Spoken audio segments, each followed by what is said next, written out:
Hello everyone and welcome back to my channel. This is Glossy Philosophy. My name is Jansen Binman and today you are tuned in for another lip look. I've already prepped my skin by washing the face and putting on my skincare, and now it's time to correct any discoloration. We are going to start as always with the Corrector from Bobbi Brown, just underneath the eyes, and you can see that it is immediately brightening it up.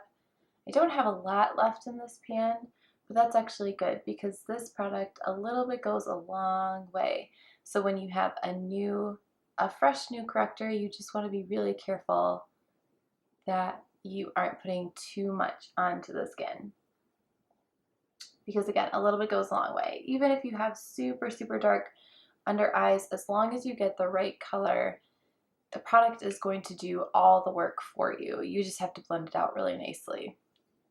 And then we're going to go in with our NARS Tinted Smudgeproof eyeshadow base. Split it between two ring fingers. Take it from the lash line all the way up to the brow. And just get rid of any discoloration that's happening around the eye area.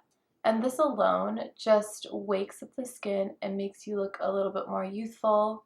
Anytime when you can get rid of like the purple and blue veins that are going on, especially with fairer skin tones, it's just amazing what it does to the skin.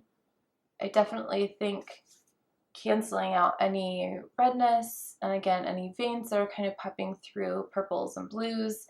Once you eliminate those, all of a sudden you feel a little bit better about wearing less makeup on top, and you can just like go about your life. Going in with Rock and Kohl, just really lightly popping out that upper waterline, giving a little bit more contrast to the whites of the eyes versus the lash line, which we will continue to do with the mascara and the liner. Okay, so we've prepped our skin completely and now we are ready for complexion. So this is a little bit more of an eyeshadow complicated look. We're using 4 colors instead of 2, but I'm still going to go in with my complexion products because the colors that I'm using are not dark, because the lipstick is going to be the hero of this look, because we are going to be using Lisa Eldridge's, I believe it's a new color, and this one is Love of My Life. So you can see on camera that is quite a bright pink and it is gorgeous. It kind of matches what I'm calling like my Barbie pink nails. This is from Olive and June. If you caught my like how to wake up your wardrobe spring edition, then I featured some nail polish, and these are the Olive and June, and let me just say, holy moly, super, super impressed. Love the brush that comes even in those little minis, which I showed. So good. I'm 100% going to be looking into that brand a little bit harder and seeing how this wears throughout the day and for the next couple days, because I do wash my hands quite a bit. But back to the makeup. So now we're just taking our foundation on the Duo Fiber and just blending out the edges. I have redness on my cheeks a little bit, especially if I'm doing my makeup right away after skincare.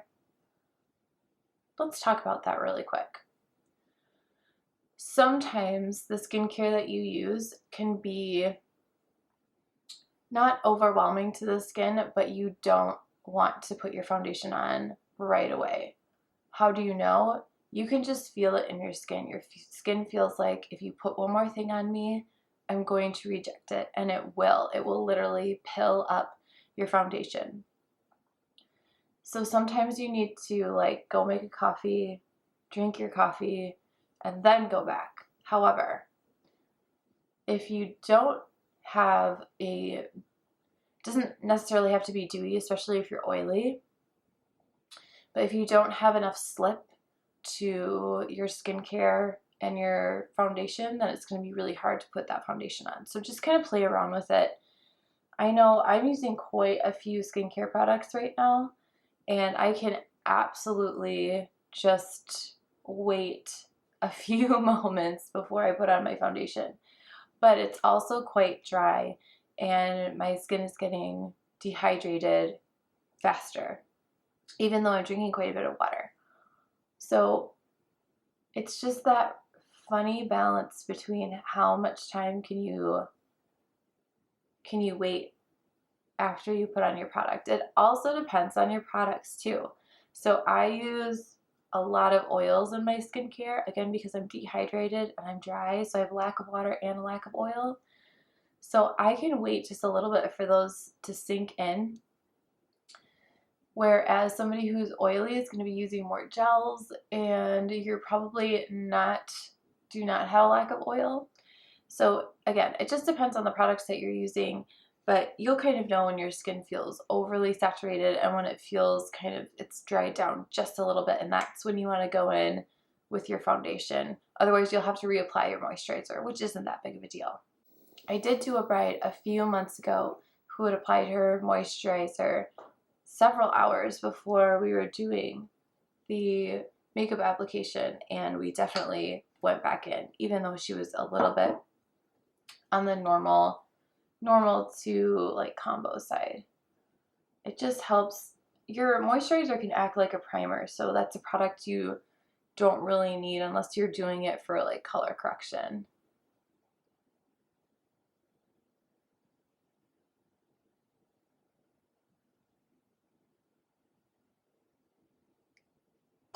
Okay, we just did the highlighter just to give us a little bit of a sheen around kind of those Pac-Man edges on our bone structure. And now we are ready to go in with the lip and then go in with the eye. So whenever we're doing an impactful lip, we want to make sure that we do that first. I do have a lip balm on right now, so it's kind of diluting the color of the shade. So we're going to go in with a little bit of Beauty, which is Lisa Eldridge's gloss. I feel like these colors match really nicely. They're both on the blue side, again, which works really well. And I can throw Beauty into my bag or my pocket and reapply throughout the day without feeling like I need to bring both products, which is nice. Or put on a lipstick. I feel more comfortable putting on a gloss throughout the day than I do a lipstick. That's just a personal preference. Okay. I'm not going to powder yet, just in case we need to fix anything that falls underneath the eye. And here are the shades that we were using. We're adding in a little bit of rice paper because I think even though it is a gold, it's a cool gold. So I think it works really well with a nice pink. We have Cork, Kid, and Vanilla, and then my brow color. So let's do the brows first, and then we'll go in with the eyes. So a little bit of Brun, a little bit of Sandstone. Just filling in those spots starting in the middle and dragging the product through the brows. I don't want to really fill in where I already have hair, or at least I don't want to put a lot of product there because that's when your brow can get really heavy. Heavy looking, not heavy feeling. Your brows will only get heavy feeling if you either put a massive amount of product in your brows or you're like gluing special things for a special effect. Okay, now we are ready for eyeshadow color. So I'm going to go in with the 201 for BK Beauty into Kid. Starting on that outer third, sweeping all over the lid, and then bringing it up into the socket, doing a slight surprise face, and then trying to relax a little bit to see where that is actually going to fall. Same thing on the other side. Starting on the outer third and sweeping all over the lid. This is nice because it just gives rice paper a little bit more of a base, and Kid isn't so far from my natural skin tone that it's going to be tricky to layer it on top of.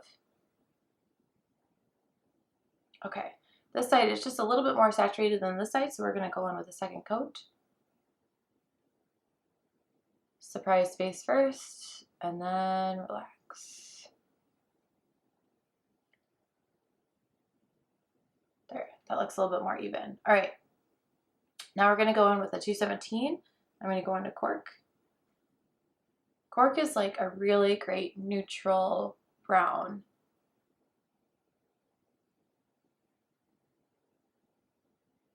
It just, definitely has some pinky purple undertones, which I think fit really nicely with this lip shade. But if you don't want to make it too pinky, adding in a shade like Cork is really great. Cork or Wedge. Cork is slightly warmer, Wedge is slightly cooler. Sometimes it's fun to play with cool and warm. Sometimes it doesn't make any sense, but when it's this subtle, it works. I also like doing that because if I don't know what I'm wearing that day, then it makes getting dressed a little bit easier because I don't have to go full warm, full cool. I can do a little bit of both. Okay, just a little bit of Cork underneath the eye just to kind of round everything out. I'm going to go back in with my 201 and just soften those two shadows together.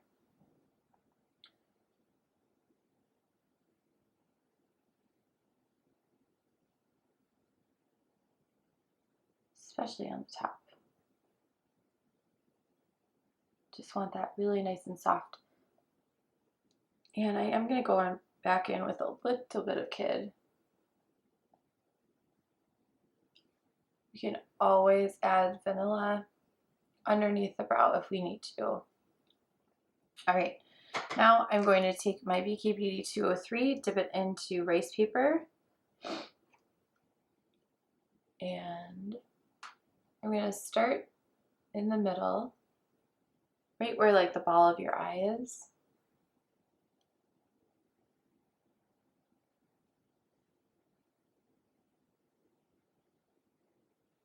And then I'm going to bring that to that inner corner and just kind of pop it on that inner corner as well. By doing this, so if you just put your shimmer shadow right in the center on the ball of your eye, it's going to round out the eye. If you want more of an elongated look, then you definitely want to bring it to that inner corner. It's going to work so much better. Okay, we are going to go back in with the 201, just a little bit of that vanilla right on the arch of that brow, just to lift it a little bit. I already have Ricepaper on the inner corner, so I'm not going to touch that.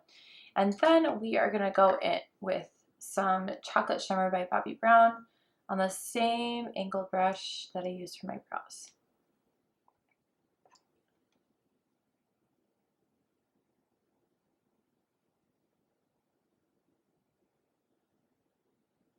This is a fun look because you can't, like, all the colors are just really melting into one another. It's not a look where people are going to be able to distinguish how many eyeshadows you're wearing.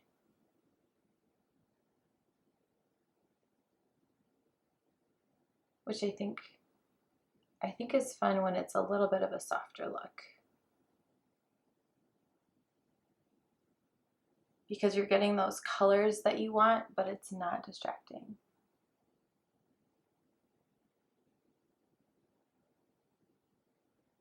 Creating that triangle first. This brush from Sigma really does a lot of the work for you. And then you just have to figure out how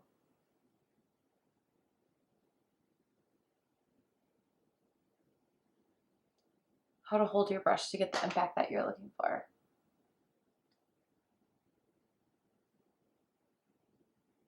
I always want to do my inner corner last because by then I figured out how much pressure, how much control I need, and I can be a little bit sloppier on the outside because that's where more of the impact is. So just taking a step back, making sure I'm liking my wings. I want to draw them out just a little bit more. So I'm just using the side of my brush and making sure, as always, that everything is talking to one another. It's fun because now in the mornings I'm starting to hear the birds, which makes me so happy because it means that spring is really coming. Okay, we are done with eyeshadows, and now we are going to move on to finishing off the eyes and then finishing off complexion. So we're going to go in with the DIOR primer serum, the maximizer, making sure that our lashes are super coated. Again, we want to see some of that white on the lashes. That's how we know we have enough product on. It doesn't have to be a matte, a full matte white, but if you don't see the whites on your lashes, then you probably don't have enough product on.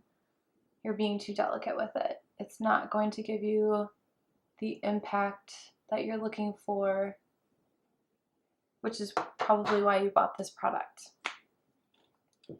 And then going in with Smoky Lash from Bobbi Brown, or Smokey Eye, excuse me. Really going after those roots.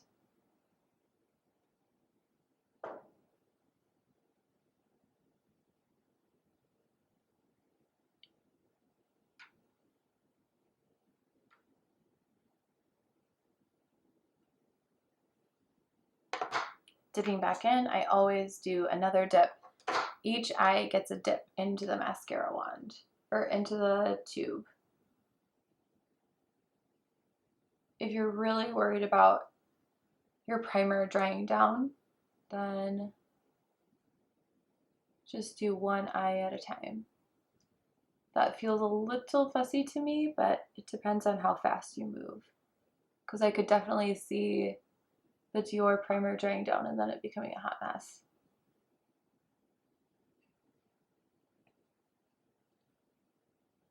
I feel like this eye could use another coat. All right, impact, love it. Okay, now we are ready to finish with the complexion. I'm going to use my precision powder brush in my pale yellow powder.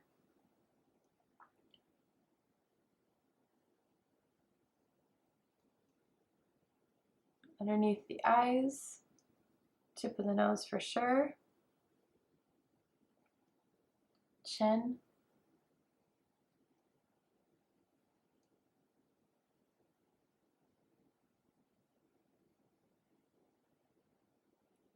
little bit of the forehead. Then we're going to go in with a little bit of blush. This is Sweet Enough. This is kind of my go-to blush. It's just so subtle, which is definitely my vibe. I don't like a harsh blush. It doesn't always feel like, for me, my cheeks they're like, blush, yes! And I'm like, no, not too much. All right, now we're gonna go in with bronzer on our BK Beauty bronzer brush. They should really make a song about that. BK Beauty bronzer brush, BK Beauty bronzer brush. It's like a great vocal warm-up.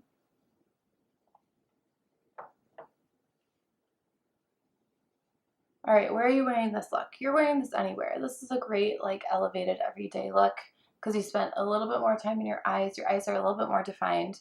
This would be really good for pictures if you're doing pictures for work or for family or anything like that. Again, because the lip is on the cooler side, it's going to work really well with navies, creams, whites, anything on that cooler side. Pinks, make sure that they're not fighting each other if you're wearing pink. But otherwise, you are good to go, and that is the finished look. Thank you guys so much for watching this tutorial. I love taking inspiration from one specific thing and then building a look around it. I think it helps you just work through and build a cohesive look from start to finish. So thank you again for watching. I do beauty videos on Fridays, fashion videos on Wednesdays, and on Mondays tackle very specific scenarios in beauty and fashion. So hit that subscribe button, hit the thumbs up, and I'll see you very soon in the next one. Bye!